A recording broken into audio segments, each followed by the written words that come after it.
नमस्कार साथियों, स्वागत है आप सभी का मेरे चैनल सिर्फ आईएएस में। और मैं प्रसन्ना वर्मा आज बहुत खुश हूँ भी क्यों ना, क्योंकि डोनाल्ड ट्रंप उदास है और मैं ही नहीं, देश के बहुत सारे लोग खुश हैं, क्योंकि डोनाल्ड ट्रंप के लगाए हुए जो 10% टैरिफ थे ना, वो भी अब उनके कोर्ट ने कहा है कि ये भी इलीगल है, इसको भी हटाओ। तो आप कहेंगे 10%?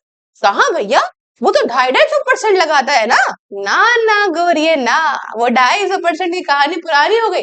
उसे तो कोर्ट ने फरवरी में ही स्ट्रक डाउन कर दिया था, लेकिन फिर डोनाल्ड ट्रंप और उनकी ईगो सामने आ गई थी और उन्होंने कहा था कि ब्लैंकेट टैरिफ 10% का हम सभी कंट्रीज पे लगा देंगे। और आज आज उसको भी स्ट्रक डाउन कर दिया गया है कोर्ट के द्वारा। इससे काफी ज्यादा मुझे अच्छा यूं लग रहा है कि एटलीस्ट यूएस की जो सुप्रीम कोर्ट है उनके अंदर इतना तो पता है कि वो एक इंडिपेंडेंट बॉडी के तौर पे काम करते हैं। आप यहाँ देखो, setback for Trump, US court declares president 10% global tariff illegal. अब इनका क्या होगा? इनका बहुत बुरा होगा। इनका समय आ गया था पैसा लौटाने का। एक तरफ इनको अब ईरान की वॉर से भी निकलना है, अपने देश को बचा रहे थे, दूसरों को लूट रहे थे, वो भी इनके लिए असंभव हो गया है। तो कुल मिला के ट्रम्प की करी गई हर एक गतिविधि एकदम चौपट है। इंडिया के साथ ट्रेड डील भी होने से पहले ही मामला अटक गया। तो भाई हर प्रकार से ट्रम्प ले डूबे हैं अमेरिका को। US trade court rules again Trump's 10% global tariff. आप हर तरफ इस बात की चर्चा देख सकते हो। आइए डिटेल से चर्चा करते हैं कि क्या होने वाला था और जो पुराने टैरिफ्स कलेक्ट हुए हैं उसमें 166 बिलियन डॉलर्स की वापसी कब से शुरू है, किसको मिलेगा, बहुत अच्छे से समझेंगे हम इन चीजों को कि हुआ क्या है। ठीक है, चैनल को सब्सक्राइब कर लीजिएगा। तो कहानी ये है कि यूएस का जो कोर्ट है, international trade, US court of international trade जो है, उन्होंने ये रूल किया कि जो 10% ब्लैंकेट टैरिफ हर देश पे आपने लगा दिया था, ट्रम्प और उनके एडमिनिस्ट्रेशन ने, ये अनऑथराइज्ड है बाय लॉ एंड इनवैलिड करार करता है अंडर सेक्शन नंबर 122 जो कि यूएस ट्रेड एक्ट ऑफ 1974 का है, उसके तहत। मैं बताऊंगी भी कि आखिरकार किस किस सिनेरियो में प्रेसिडेंट ऐसा कर सकते हैं।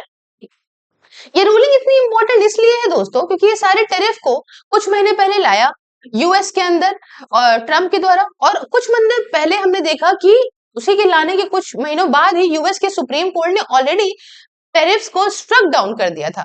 पर ट्रम्प ने, जानते हैं आप, ट्रम्प ने रिजाइन ने इमरजेंसी पावर का अपने यूज करके 10% का ब्लैंकेट टैरिफ सभी देशों पे लगा दिया था। तो अभी के लिए कोर्ट ने एग्जैक्टली क्या कहा है?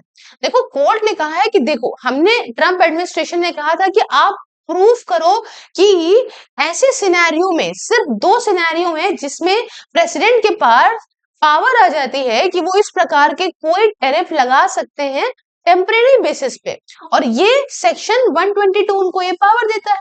अब उसमें आप कहेंगे कैसे सिनेरियो में? सिनेरियो ये कि मान लो कोई बहुत ही बड़ा, बहुत ही सीरियस कोई पेमेंट का, बैलेंस ऑफ पेमेंट का डेफिसिट हो। बैलेंस ऑफ पेमेंट का क्या कि मानो भाई इंपोर्ट बहुत ज्यादा हो गया है और एक्सपोर्ट बहुत कम हुआ है, और इंपोर्ट बहुत ही ज्यादा हो गया, बहुत भयानक बैलेंस ऑफ पेमेंट हो गया, तो आप ये चीज कर सकते हो। या इमरजेंसी ट्रेड एक्शन की जरूरत, तो इनसे सुप्रीम कोर्ट ने कहा कि आप हमें बताओ कि ऐसे किसी सिनेरियो में आपने ऐसा किया है। पर ट्रम्प का एडमिनिस्ट्रेशन इस चीज को नहीं साबित कर पाया, और इसलिए अब ये जो टैरिफ लगाए गए हैं वो स्ट्रक डाउन करे जाएंगे। कोर्ट ने कहा कि ट्रम्प का एडमिनिस्ट्रेशन मेनली अमेरिका के ट्रेड डेफिसिट पर रिलाय करता है, और ट्रेड डेफिसिट मतलब कहता है कि देखिए अमेरिका का तो ट्रेड डेफिसिट चलता है, बाकी देशों के साथ में अमेरिका को तो लॉस होता है, बाकी देशों को तो फायदा होता है। पर यहाँ समझिएगा, सिर्फ ट्रेड डेफिसिट से काम नहीं चलता है ना। सिर्फ ट्रेड डेफिसिट एक ऐसा पॉइंट नहीं है कि लीगली आप क्वालिफाई बन जाओगे कि बैलेंस ऑफ पेमेंट की क्राइसिस आ गई है और आप इस लॉ से बच के टैरिफ लगा दोगे, ऐसा नहीं हो सकता ना। तो आप समझो, कोर्ट ने ऑर्डर किया सरकार को कि आप ये जो टैरिफ ले रहे हो वो लेना बंद करो और रिफंड दो जो भी आपने कलेक्ट करा है उन लोगों को। समझ आई बात? बड़ा सा ये निकलता है आर्टिकल, आप देख सकते हो, US supreme court halt Trump sweeping tariff. और ये ओल्ड ड्रिलिंग फरवरी 2026 की है, जब बहुत बड़ी ये न्यूज बनी थी। आज आप वो जो इनके ईगो के बाद चीज आई थी उसका भी रिजल्ट देख सकते हो। ठीक है, पुराना वर्डिक्ट और करंट वर्डिक्ट जो है उसमें क्या बदलाव आए हैं जो फरवरी के अंदर इनकी सुप्रीम कोर्ट की तरफ से आया और जो अभी आया उसमें आप बदलाव समझिएगा। मेन यहाँ पे इंपॉर्टेंट सेक्शन है 122 जिसको मैंने एक्सप्लेन किया, जो कि ट्रेड एक्ट 1974 जो यूएस का है उसको लेके है। इसका यूज करा गया, इस टाइम इसका उपयोग किया गया है इंस्टेड ऑफ IEEPA। तो क्या है, लॉ का जो यूज हुआ है वो इमरजेंसी पावर्स एक्ट का नहीं हुआ है, ठीक है ना। और सेक्शन 122 ऑफ ट्रेड एक्ट 1974 का हुआ है, पहले वाले में इसका यूज हुआ था। फिर ट्रम्प का जस्टिफिकेशन ये था कि ये नेशनल इमरजेंसी है इसलिए हम टैरिफ लगा रहे हैं, फेंटेनिल का इशू है, ट्रेड इम्बैलेंस है।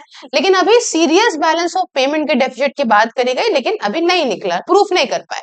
कोर्ट का ऑब्जेक्शन यहाँ भी हुआ, जो कि आज आप यहाँ पे भी देख सकते हो, ठीक है। तो ये नेशनल वर्डिक रहा और ज्यादा, लेकिन नैरो रिलीफ रहा स्पेसिफिक चीजों से, ठीक है।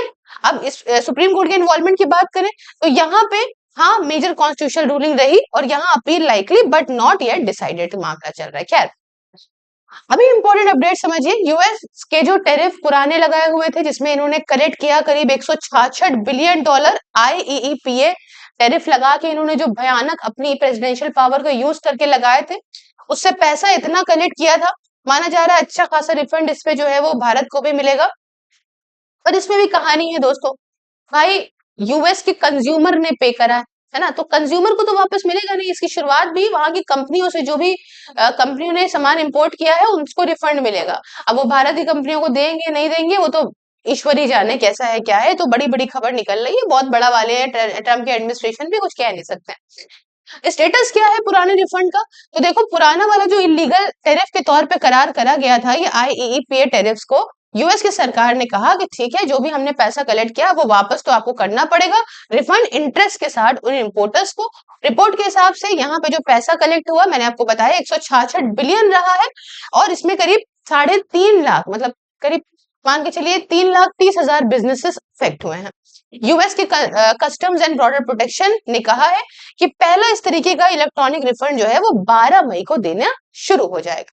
इसमें कुछ कंपनीज जैसे कि बड़ी बड़ी कंपनीज जो है वो पाएंगी और वो अपना लॉ सूट जो फाइल कर चुकी हैं उनको यहाँ पे रिफंड मिलना शुरू हो जाएगा, ठीक है ना दोस्तों। अब ये मैटर ग्लोबली क्यों मैटर करता है आप समझिए, है ना भाई। प्रेसिडेंशियल इकोनॉमिक पावर्स यहाँ लिमिट करता है supreme court, separation of power है कांग्रेस के बीच में और प्रेसिडेंट के बीच में। प्रेसिडेंट आतंक नहीं मचा सकता जैसे ट्रंप ने आतंक मचा दिया दुनिया भर में। एंड फ्यूचर जो है यूएस की प्रोटेक्शनिस्ट ट्रेड पॉलिसी का ये दर्शाता है, जरूरी भी है। वहां सुप्रीम कोर्ट अगर इतने अच्छे तरीके से इंटरवेन कर रहा है और ट्रंप को उनका आईना दिखा रहा है तो बहुत ज्यादा जरूरी है। भारत जैसी कंट्रीज के लिए अनसर्टेनिटीज है यूएस टैरिफ को, अब वो एक्सपोर्ट हमारा अफेक्ट करता है, supply chain, IT, manufacturing, pharmaceutical. आप समझिए बात बात में हमारे यहाँ नहीं बनेगी तो हम 100% लगा देंगे, जेनरिक पे नहीं लगाएंगे, तो ये गलत बात है ना, इससे नुकसान होता है देशों का। अब देखिए पैसा ये तो रोका गया है और इससे और ज्यादा पक्ष मजबूत होता है भारत का जब बात आएगी यहाँ पे यूएस के साथ जो ठंडे बस्ते में चला गया है ट्रेड एग्रीमेंट उसको वापस से करने की। बाकी आप पे क्या रहा है हमें कमेंट में बताइएगा दोस्तों। चैनल को सब्सक्राइब करिएगा, QR को स्कैन करके आप इस चैनल को डोनेट भी कर सकते हैं, मात्र 99 रुपीज पर में ज्वाइन कर सकते हैं आप मेरी वर्चुअल लाइब्रेरी को, जिसमें आप घर बैठ के जाड़ा गर्मी हो या बरसात किसी भी एग्जाम की तैयारी डिसिप्लिन तरीके से कर सकते हैं। इसके रिगार्डिंग आप बात कर सकते हैं व्हाट्सएप पे और टेलीग्राम पे हैंडल दिए हैं। बाकी दोस्तों ये है नंबर कोटक महिंद्रा का, जिसपे आप किसी प्रकार से लाइफ इंश्योरेंस, SIPs या फिर इन्वेस्टमेंट करते हैं तो आप सिर्फ IS कोड बताने पे इस नंबर पे 20% तक का डिस्काउंट पाएंगे दोस्तों। बाकी सभी सोशल मीडिया प्लेटफॉर्म के लिंक इंक्लूडिंग व्हाट्सएप डिस्क्रिप्शन में है, आप हर जगह फॉलो करके मेंबरशिप को भी ज्वाइन कर सकते हैं। मिलती हूँ नेक्स्ट वीडियो में किसी नए और इंटरेस्टिंग टॉपिक के साथ, तब तक के लिए जय हिंद, जय भारत।